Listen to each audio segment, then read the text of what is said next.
Samantala, nasusunog pa rin po ang isang cold storage facility sa Quezon City. Update po tayo riyan sa Ulat on the Spot ni Maki Pulido. Maki? Alam mo, Connie, nasa 8 oras nang inaapulan ng mga bumbero yung sunog dito sa may isang cold storage sa kahabaan ng FPJ Avenue dito sa may Quezon City. Kung makikita mo nga sa likuran ko, Connie, gumamit na sila ng crane para mas rekta yung buga ng tubig papasok dun sa loob ng cold storage.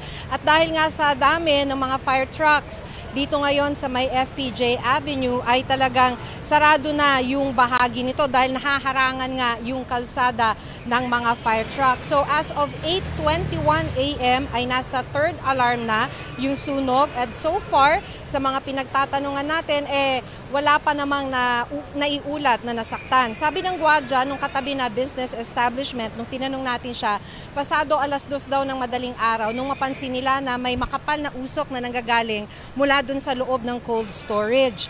Tapos agad naman nila itong itinawag sa Bureau of Fire Protection. Pasado 3:00 ng madaling araw nung makakita na sila ng apoy galing sa loob ng cold storage. Agad daw nagsara yung mga katabing business establishment at syempre kinabahan din daw sila dahil nung nakikita nilang lumalaki yung sunog dahil gas station yung katabi mismo ng cold storage, isang pader lang yung pagitan. Pero may mga fire truck na rin na nakaabang sa may gas station. Mula roon ay nagbubugan ng tubig para maapulan ng apoy katulad nung nakita natin kanina na crane nakaparada yan dun sa may gas station.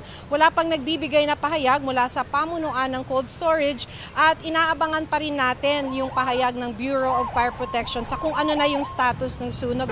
Busy pa raw kasi nasa loob pa nagmamando yung hepe ng BFP. Connie? Maraming salamat, Maki Pulido.